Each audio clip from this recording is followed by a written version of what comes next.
Okay. Uh, Again, thanks for coming out. The very final presentation for Grand Rounds 3 will be Eric Torres, and the Grand Rounds 2 students. Hopefully you're envisioning yourself up here next year. And then the ones, envision yourself in 2 years. And also when you go on your first clinical, start to think of questions you might ask, things to look at with your patients. Because some of the feedback we had, the Grand Rounds 3 students said, I wish I looked for this, this, and this when I was out. So now you have a better feel of questions to ask, interventions, and documentation to take with you. So take it away, Eric. All right, thank you. Good afternoon, ladies and gentlemen. My presentation is on Mr. Rogers. Mr. Rogers is a 63-year-old white male, and he's a retired back manipulator or chiropractor. His social history, he lives with his stepson on a second-floor apartment. There are 4 steps to enter the building and 1 flight to enter up into his apartment, which in this case, the average flight in these old apartment buildings would be 13 steps. He also acts as a caregiver for an elderly man just down the hall who has mental retardation. And Mr. Rogers reported having to be required assistance for sit-to-stand transfers, ambulation on level surfaces, and negotiation of stairs. But he denies any use of an assistive device. He was admitted in the hospital through EMS with the diagnosis of change in mental status. He had unrelenting back pain and urinary retention, left shoulder pain, and bilateral knee pain. Mr. Rogers' past medical history includes coronary artery disease. He had a CABG ×3 about 10 years ago. He does have hypertension, hyperlipidemia, acute renal failure, severe hypercalcemia, and right knee meniscectomy.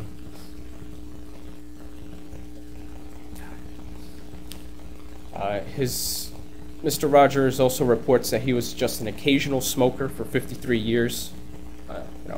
That's occasional according to him. He is also hearing impaired bilaterally, and he is also allergic to sulfa. Physicians reported that the patient exhibited confused conversation. The patient reported 8 to 9 out of 10 pain in his back. There was a reported of difficulty moving his lower extremities, which I will get into later on during the PT examination. Mr. Rogers was also incontinent of bowel and bladder at the time of admission. Not a good thing going on. And the doctors ordered imaging, including x-rays, MRI, and CT scans. Imaging revealed that Mr. Rogers had lung cancer, which had metastasized to cervical, thoracic, and lumbar spine, lymph nodes of the hilar region, and was positive for lung masses. The physicians found that Mr. Rogers' cancer had metastasized to the specific vertebrae of C2, C3, T11, T12, L3, L5, and down into the sacrum. The segments of T2 through T5 showed tumor infiltration, along with the ribs at these levels, and a couple of soft tissue masses in his left upper chest. A brain CT scan showed that he had moderate small vessel ischemic disease. Oh, that was a call. Thanks. Thanks for Mr. Rogers' primary cancer was from his lungs. It was a small cell lung cancer. The spine is the 3rd most common site of cancer metastases. 60 to 70% of patients with lung cancer will have spinal metastases eventually. 94 to 98% of these patients, from the previous fact, will have spinal metastases exhibiting epidural and/or vertebral involvement.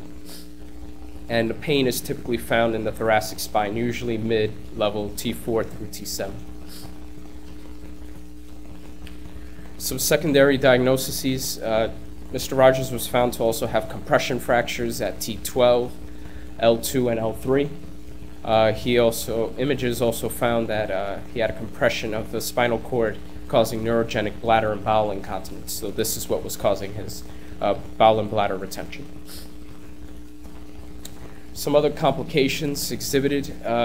He had increased confusion, memory loss, and depression. The physicians also gave a secondary diagnosis of paraneoplastic limbic encephalitis due to the neurological symptoms. And some definitions, in case you may ask me, what is paraneoplastic and all that? It is systemic signs and symptoms produced by cancer that are not the direct effects of either the tumor or its metastases. This is found from one of the sources. Paraneoplastic syndrome is itself a collective effects of malignancy when tumors produce signs and symptoms at a site distant from the tumor site or its metastasis. And this was a definition given from NIH.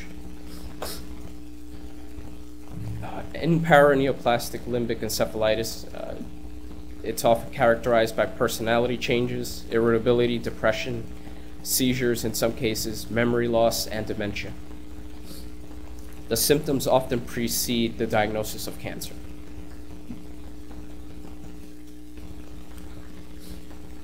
Here we have two images. Well, I'll point with the cursor. Here we go. The image over here for you guys on the left side is an MRI of a patient with PLE, and you can see some things that are asymmetrical in the brain. It's just highlighted here and over on this side. More specifically, and this is what gives the gold standard of diagnosing PLE in many cases, is a histology slide here. We see that the black dots, well, I have the arrows on it. Those are necrosed neurons. They're dead. And here in the white arrow, we have still neurons that are still living.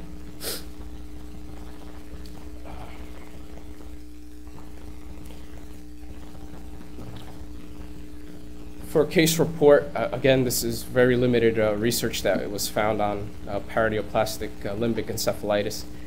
There was a case report on a 77-year-old patient admitted to a hospital for worsening mental state, unsteadiness, and frequent headaches.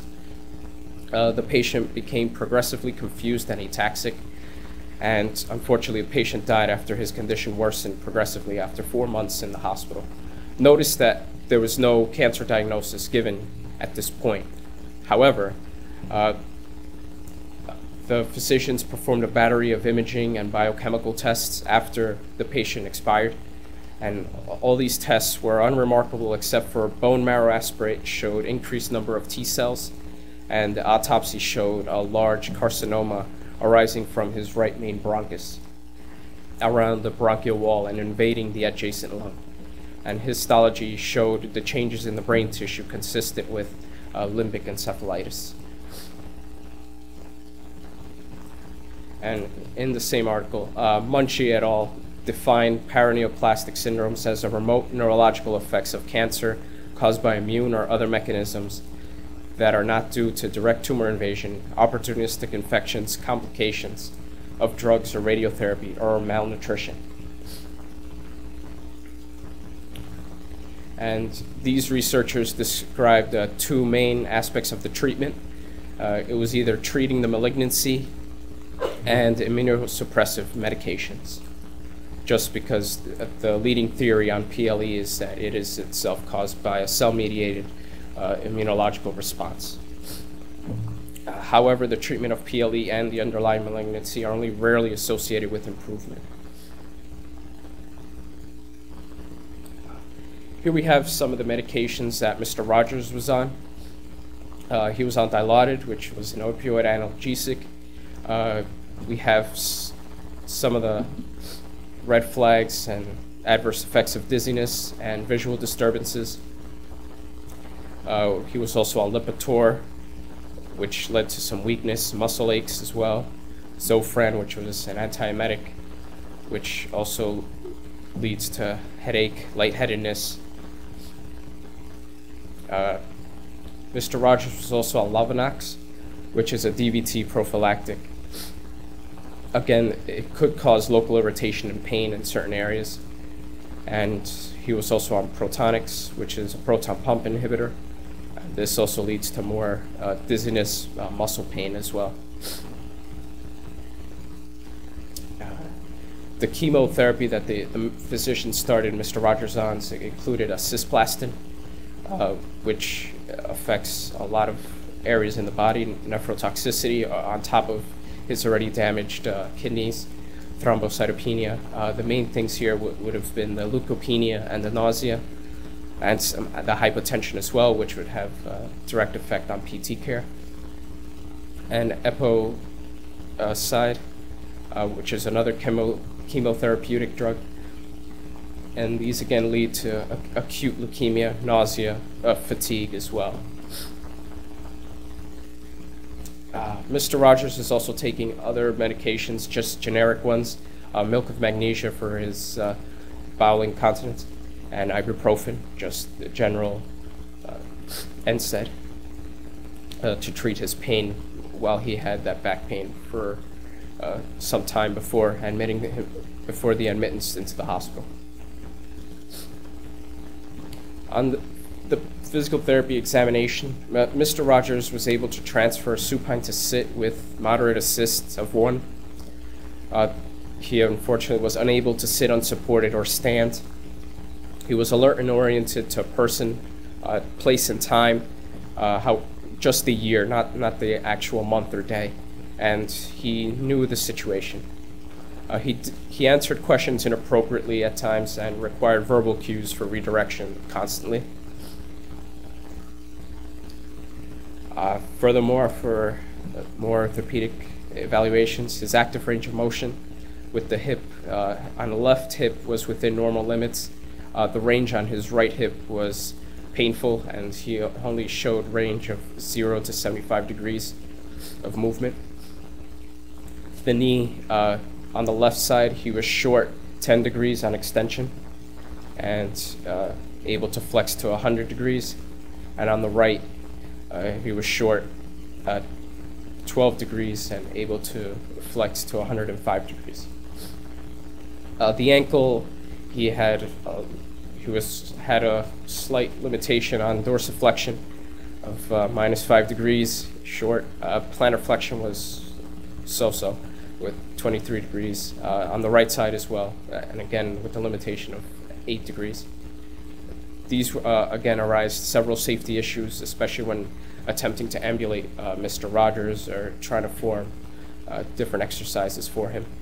And again, these, in addition to his diagnosis, comorbidities, and different symptoms, again raise several safety issues.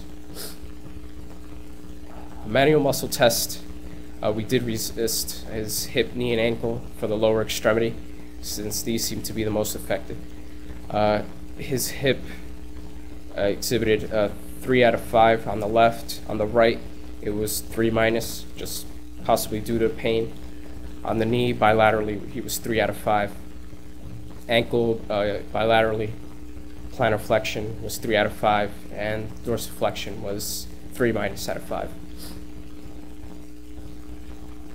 The short-term goals for Mr. Rogers were to ambulate 10 feet with a rolling walker plus with min assist of 2, to transfer supine to and from sit with a min assist of 2, and just transfer sit to and from stand with min assist.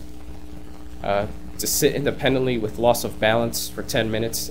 This, I believe, was a little lofty.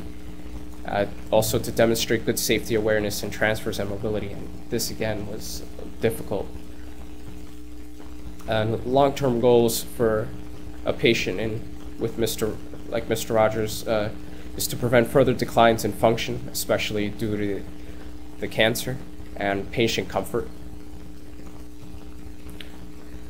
PT intervention generally included bed mobility training, just getting him up from supine to sit to, sitting on the edge of the bed. Transfer training, some ambulation. Believe it or not, yes, we did try to ambulate Mr. Rogers. It was more difficult than anything, but it was basically with an easy lift, and after a while, you just have him with the Hoyer underneath him and a sling to protect him from falling back. And this was with max assist of 2 to swing his legs forward. The most he ambulated was 10 feet with the rolling walker, but his condition was declining very quickly. We also reviewed safety training and some simple thorax of the lower extremity. The PT plan of care, we received physical therapy orders for Mr. Rogers were to evaluate and treat 2 times a day. The case manager was planning to transfer Mr. Rogers to a local skilled nursing facility. However, Mr. Rogers refused to transfer to the skilled nursing facility. He stated here that he did not want to waste money caring for himself if he was going to die anyways. This was a direct quote. At this time, even though the patient does have dementia, increased confusion, you still have to obey his wishes as much as you can. Mr. Rogers' confusion progressed to a point where it was no longer safe to ambulate. And after 9 scheduled PT sessions, the patient was placed on inpatient hospice. This was secondary to the significant decline in his status.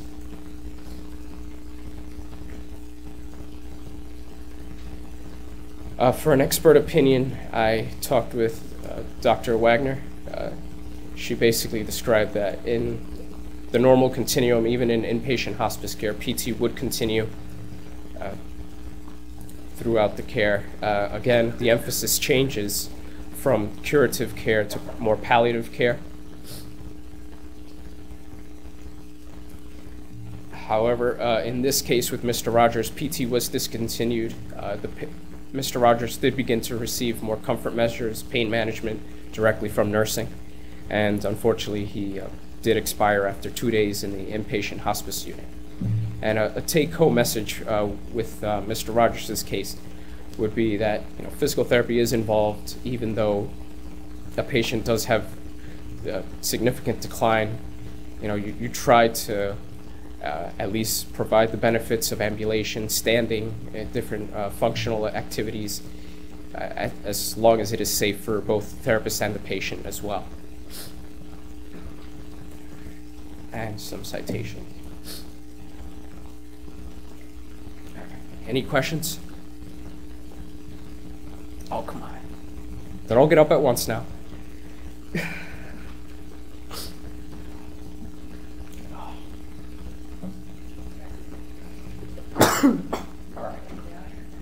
It's all right. It's all right.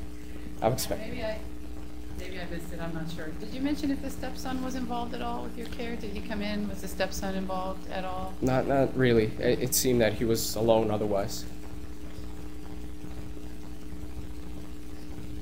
Anything from this side? No. No. Oh, come on. You might have touched on this, but in retrospect, is there anything they could have diagnosed earlier that may have extended his life? I mean, they looked at the autopsy and then found out. Is there any tests that they could have done prior? In the case report, that was an autopsy. They didn't do an autopsy on Mr. Rogers. In this case, you're insinuating the $100,000 question that I was expecting was how did the doctors come up with that diagnosis, with the differential diagnosis of Alzheimer's or maybe the ischemia to the brain or anything else. And that basically was given just because nothing else fit in the picture. So, some doctor just thought, all right, this is similar to PLE. Let's give him that. And again, the only way to definitively diagnose PLE is through autopsy.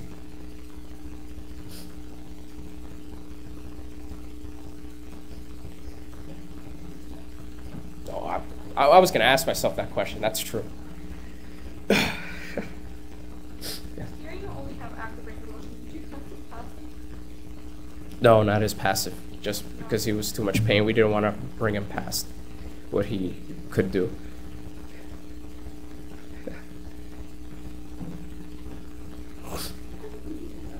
Yes, now we're rolling, now we're rolling. In reference to the requiring assistance in the social history, Yeah. now that was because of cancer. Yeah, but he didn't know it yet. Yeah, he didn't know it. I'll give you a little background on that as well, if you would like. He was attempting to self-treat for several weeks, if not months beforehand, just for his back pain. And, you know, he was a retired chiropractor, so he just wanted his friends to try to manipulate him. He just thought it was something going on dysfunction-wise with his back. So how long was he requiring assistance before he came in the hospital? Do you know? Not exactly, no. And what was the time frame between him requiring minimal assistance at home to you not even be able to handle it? That time frame was there. Oh, that time frame in the hospital. Here I have the 9 PT sessions, maybe a couple that were missed due to medical complications, but So it was pretty quick. pretty quickly.